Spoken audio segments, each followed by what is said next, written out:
சுருளிமலை மலைகளுக்கு அரசன் அப்படின்னு யாரை சொல்லுவோம்னா முருகன் தான். ஸோ குன்றிருக்கும் இடமெல்லாம் குமரன் இருப்பான்னு சொல்லுவோம்.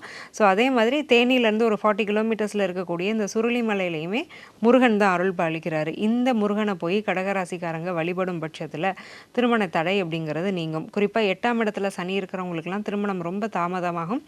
8 அப்படிங்கிறவங்க வந்து 8 அப்படிங்கிறது உயரமான ஸ்தலங்களை குறிக்கிறது. ஒருவேளை 8ல் சனியே இல்லைனாலும் 7ஆம் அதிபதியாக சனி வர்றதுனால இந்த கோயிலோட பிரத்யேகம் என்னென்னா சுருளிமலை முருகன் கோவில் சனி தோஷத்தை நிவர்த்தி செய்யும். ஸோ அப்போ 7ஆம் அதிபதி சனியாக வர்றதுனால அந்த 7ஆம் இடம் சம்பந்தப்பட்ட பிரச்சனைகளை இந்த சுருளிமலை நீக்கி கொடுக்குது. 8ங்கிறது உயரத்தை குறிக்கும். ஸோ 8ஆம் இடத்துலையும் சனி இருக்கிறதுனால ஒருவேளை சனி இருக்கிறதுனால கல்யாணம் ஆகலைன்னா உயரமான இடத்துல இருக்கக்கூடிய இந்த முருகனை போய் வழிபாடு செய்யும்போது திருமண தடை அப்படிங்கிறது கம்ப்ளீட்டாக நீங்கி நல்ல வரன் அமையும். சிம்மத்துக்கு வந்து திருமண வாழ்க்கையில் காம்ப்ளிகேஷன், திருமணத்துலேயும் பிரச்சனை இருக்கும். ஏன்னா 7ஆம் அதிபதி சனி, ராசிநாதன் சூரியனுக்கு வந்து சுத்தமாக ஆகாத கிரகம். சிம்ம ராசி நேயர்கள் திருமண தடை வந்து நீங்கணும் அப்படின்னா குறிப்பாக ஒரு கோயிலுக்கு போகணும். சென்னை விழுப்புரம் ஹைவேஸில் சிங்கம்பெருமாள் கோவில் இருக்குது. இது எல்லாருக்குமே தெரியும், ஒரு பிரசித்தியான கோவில் தான்.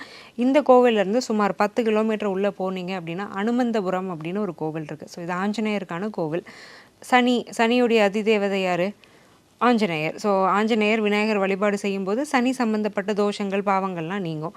ஸோ இந்த அனுமந்தபுரம் போய் அங்கே உள்ள ஆஞ்சநேயருக்கு வெண்ணெய் வாங்கி கொடுத்து வெற்றிலை மாலை சாத்தி வழிபடும் பட்சத்தில் சிம்மராசி நேயர்களுக்கு அந்த திருமண தடை நீங்கி நல்ல வரன் அமையுங்கிறது ஊர்ஜிதமான ஒரு விஷயம். கன்னியுமே உபயராசி தான். ஆல்ரெடி சொன்ன மாதிரி உபயத்துக்கு கொஞ்சம் திருமணம் டிலே ஆகும்.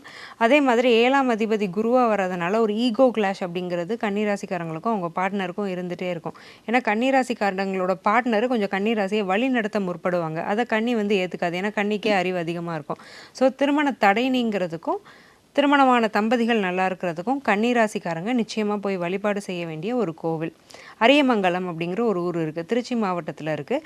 இந்த அரியமங்கலத்தில் உள்ள தையல் நாயகி அம்மனை போய் வந்து இவங்க வழிபடும் பட்சத்தில் நிறைய நல்ல மாற்றங்கள் ஏற்படும்.